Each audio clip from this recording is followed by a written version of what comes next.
हुई है? विधायक जी से आज मुलाकात का क्रम ये रहा कि माननीय न्यायालय ने आदेश दिया था कि मिलकर वकालतनामा साइन करा ले परिजन परिवार के कोई एक सदस्य या फिर अधिवक्ता।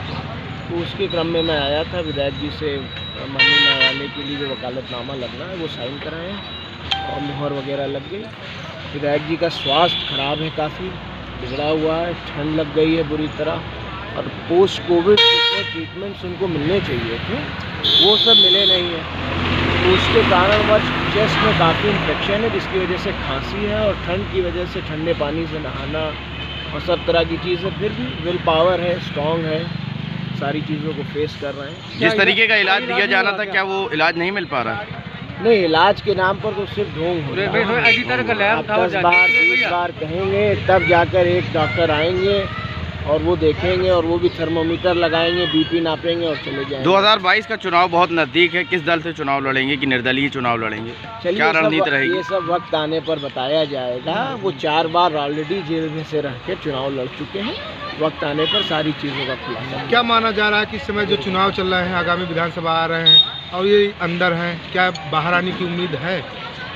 इस समय ये अंदर हैं और अंदर रहते हुए मैं आप सबके माध्यम से ये उत्तर प्रदेश की आवाम को ये बताना चाहता हूँ कि जब ज़िले का एसपी और ज़िले का डीएम हत्या कराने के लिए लगा हो और अंदर बदमाशों से मिलकर हत्या कराने के लिए बात कर रहा हो और एसओजी के लोग एसपी और डीएम साहब के साथ अंदर जाते हैं और पिस्टल देने की बात करते हैं, खाने में जहर देने की बात करते हैं, तो अब आप समझ सकते हैं कि जब रक्षक ही भक्षक बना हुआ है तो बस बचाने वाला तो वो अल्लाह है, तो और वही बचा। विधायक जी ने आपसे इस विषय में कोई चर्चा की? इस विषय में बताया, उन्होंने नाम बताया। एसओजी के यहाँ प्रभारी हैं मयंक चंदेल, उनका, एसपी साहब का, डीएम साहब का, और इस सब को लेकर हम माननीय उच्च न्यायालय में जाएंगे। ज़रूरत पड़ेगी तो माननीय उच्चतम न्यायालय में भी जाएंगे और कानून का सहारा लेकर हम अपनी लड़ाई लड़ेंगे।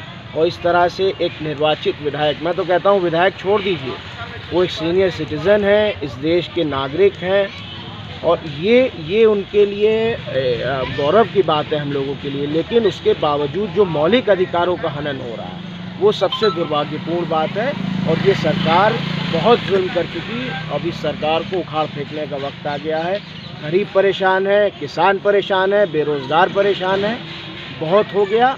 अब 22 का वक्त नज़दीक है और सरकार को उखाड़ फेंके। भैया ये बताइए, जैसे अंदर आपकी बात हुई, यहाँ पर सुरक्षा की तमाम बात की है, कई बटालियन यहाँ पे पीएससी लगाई गई, फोर्स है, तब भी आप कह रहे हैं उनको असुरक्षा है? एसपी साहब और डीएम साहब जब यहाँ आते हैं तो उनके साथ, फोर्स के साथ एसओजी के प्रभारी जाते हैं पिस्टल लगा के।